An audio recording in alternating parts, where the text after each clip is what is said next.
Bonjour à tous, bienvenue dans cette nouvelle série de vidéos, cette fois-ci consacrée au roman Vendredi ou les limbes du Pacifique de Michel Tournier. Et avant de me lancer, il faut que je prenne une petite précaution parce que ce que je vais raconter pourrait faire penser que je suis en train de parler du roman Robinson Crusoe, écrit par Daniel Defoe et sorti en 1719, mais pas du tout, il ne s'agit pas de ce roman-là, mais bien de Vendredi ou les limbes du Pacifique de Michel Tournier. Et s'il y a un risque de confusion, c'est parce que Michel Tournier reprend une grande partie de l'histoire originale de Robinson Crusoe, mais pour en faire quelque chose de très différent. Et ça, on en parlera dans les prochaines vidéos. Dans cette vidéo, je vais juste faire le résumé, donc comme d'habitude, il y aura forcément des spoils, et ces précautions étant prises, je vous souhaite un bon visionnage. L'histoire démarre en 1759, quelque part au large du Chili, dans un navire qui traverse une grosse tempête. Mais vraiment grosse tempête, ce genre de tempête-là. Sauf que là, c'est pas Georges Clooney qui est à la barre. Le capitaine s'est réfugié à l'intérieur du bateau avec tout l'équipage et il se la joue relax. Qui pilote le bateau? Personne, les courants. D'après lui, il faut attendre que ça passe, il n'y a que ça à faire. Pour passer le temps, il tire les cartes à un des passagers du bateau, Robinson Crusoe, un jeune anglais de 22 ans qui a abandonné femme et enfants pour partir faire fortune dans le Nouveau Monde. Ça commence mal. Le capitaine fait genre il n'est pas inquiet du tout, il fait son malin et pour détendre l'atmosphère, il sort des phrases de vieux loup de mer. Quand j'étais mioche, n'importe quel gringalet voulait se faire harponneur ou pêcheur d'espadons. Mais Robinson écoute pas vraiment parce que dehors ça tangue sévère et il n'est pas du tout rassuré. Il nous faudrait un plus gros bateau. Alors peut-être qu'il fait son malin, mais quelques minutes plus tard, le bateau se fracasse sur un récif.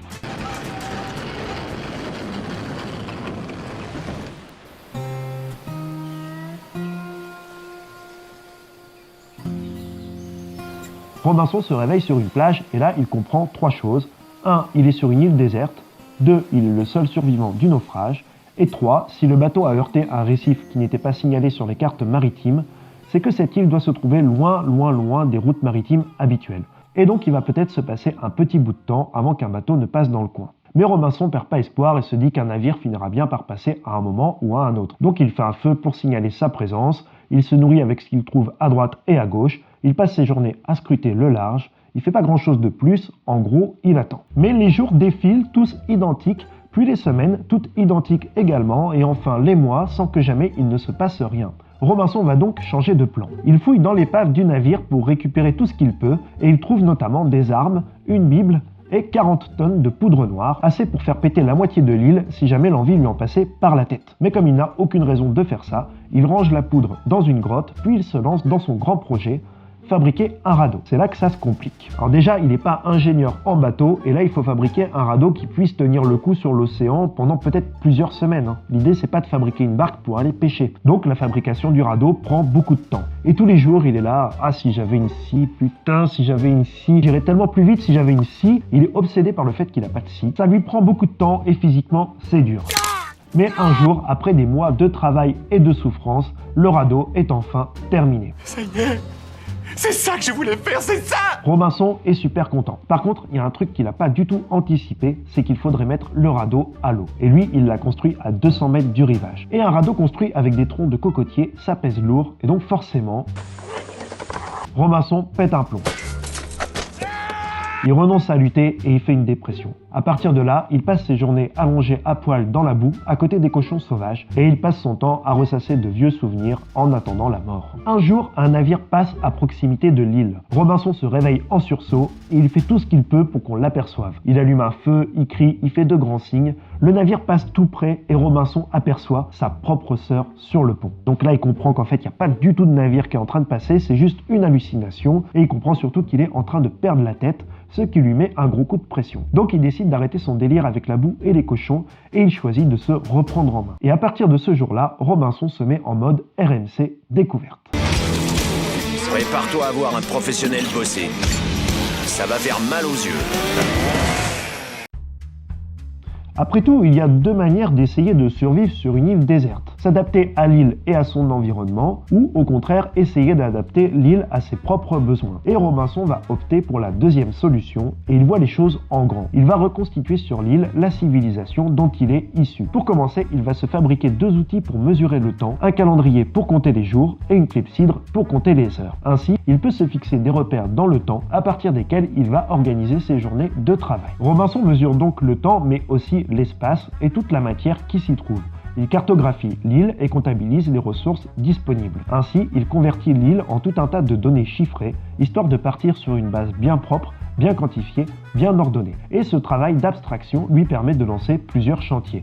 Construction, agriculture, élevage, associés à des plans de production planifiés sur plusieurs années pour améliorer ses rendements. Et ça marche du feu de Dieu. Assez rapidement, tout ce que Robinson produit excède largement ses besoins. Donc Robinson accumule, stocke, s'enrichit et progressivement l'île se transforme. Les prairies laissent place à des champs de céréales et les marais à des rizières. Mais Robinson va plus loin et il met en place un système politique sur l'île et se donne le titre de gouverneur. Il devient aussi législateur et rédige un code pénal. La loi, c'est moi!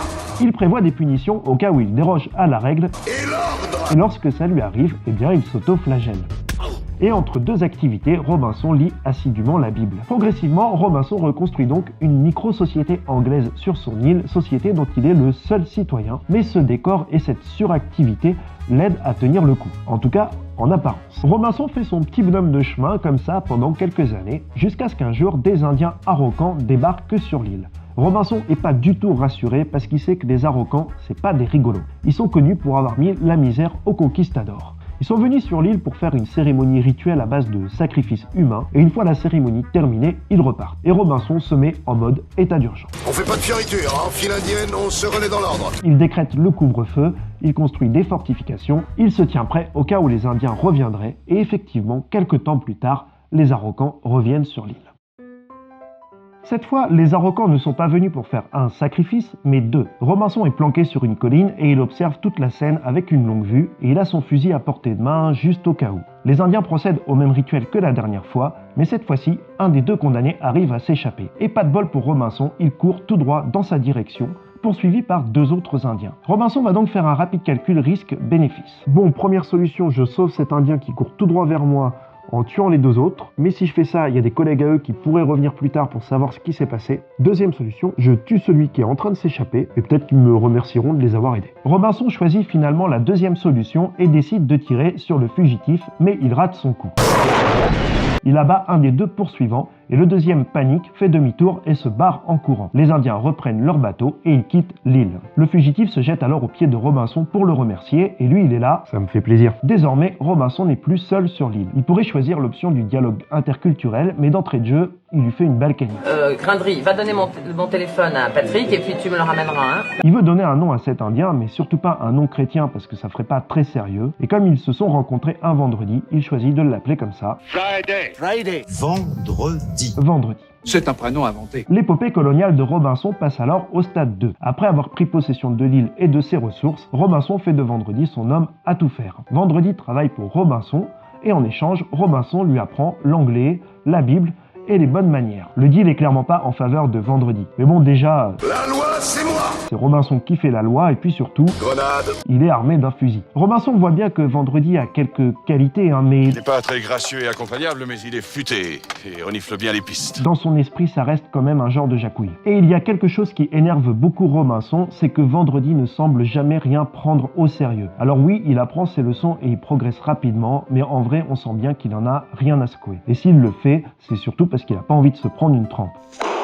Et il y a aussi la valeur travail, et ça ne parle pas du tout à Vendredi. Dès que Vendredi a 5 minutes de libre, il se met à la cool, il s'allonge sur le sable et il regarde passer les nuages. Ce que Robinson ne supporte pas du tout. Mais c'est quoi Parce que- ces gens qui foutent rien? C'est quoi ces glandus, ces assistés, ces feignasses? Et il y a les petits détails qui n'ont l'air de rien comme ça, mais qui finissent par peser. Vendredi se marre tout le temps, et ça aussi, ça énerve beaucoup Robinson. Perdez cette habitude de rire de toutes vos dents, c'est infiniment rustique. Mais au fond, si Robinson s'énerve, c'est parce qu'il est envieux. En vrai, il voit bien que Vendredi n'est pas paresseux. Quand Vendredi a une idée en tête et qu'il veut la matérialiser, lui aussi peut devenir hyperactif. Par contre, s'il a rien à faire, ben il ne fait tout simplement rien. Contrairement à Robinson, Vendredi ne cherche pas à tromper l'ennui parce qu'il ne s'ennuie jamais, y compris quand il ne fait rien. Ce qui est quand même un sacré atout quand on est coincé sur une île déserte. En façade, Robinson fait celui qui désapprouve, il se la joue un peu paternaliste. Je sais pas si vous êtes au courant, mais le monde, il vous attend pas.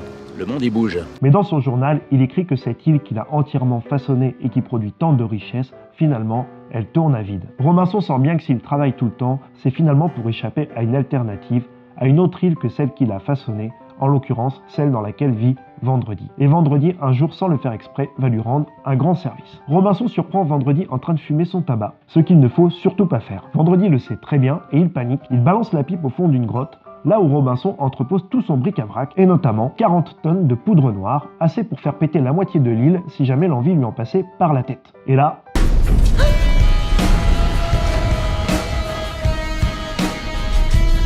il y a tout qui pète. Tout ce que Robinson a mis des années et des années à construire part en fumée, il reste plus rien. Mais Robinson n'est pas énervé après Vendredi, au contraire, il se sent soulagé.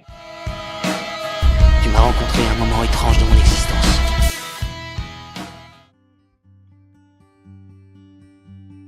Plutôt que d'adapter toute l'île à son mode de vie, Robinson va maintenant faire le chemin inverse et tenter de s'adapter à elle, ce qui suppose un peu d'ouverture d'esprit et déjà à l'égard de Vendredi. Et ce que Robinson pressentait se confirme, Vendredi n'est pas du tout paresseux, il travaille pour atteindre un but qu'il s'est fixé, mais il ne travaille pas pour respecter des horaires qu'on lui a assignés. Mais surtout, Vendredi ne s'agite pas dans tous les sens juste pour échapper à l'ennui et à la solitude. Seul sur l'île pendant plusieurs années, Robinson a connu l'ennui, mais le vrai ennui, l'ennui avec un E majuscule. La même journée qui recommence sans cesse, au point qu'il avait eu le sentiment que le temps avait ralenti, voire même s'était arrêté. Robinson se sentait prisonnier d'un instant présent, sans début, sans fin, et qui se répète indéfiniment. Je me réveille tous les matins au même endroit.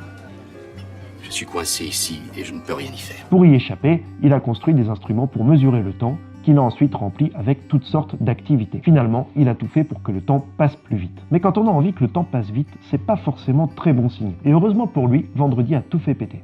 Et à partir de là, le rapport entre Vendredi et Robinson s'est inversé. Vendredi devient le maître et Robinson l'élève. Robinson comprend que la peur de l'ennui et le besoin de s'agiter en permanence sont en fait les symptômes d'une incapacité à simplement apprécier le moment présent. Depuis qu'il est sur l'île, Robinson se souvient du passé ou se projette dans l'avenir. Le présent lui sert à ressasser des souvenirs ou à planifier le futur, mais il n'a jamais de valeur intrinsèque, de valeur pour lui-même. Et en apprenant auprès de Vendredi à simplement apprécier le moment présent, Robinson acquiert presque littéralement un super pouvoir. Ses sens sont beaucoup plus aiguisés et ils entrent en résonance avec l'île, île qui dévoile alors des beautés que Robinson n'avait jamais vues auparavant. De nouveau, le temps semble ralentir et s'immobilise, mais cette fois, Robinson ne cherche pas à échapper à cette impression. Au contraire, il embrasse ce sentiment de plénitude et d'éternité. Et là, un miracle se produit.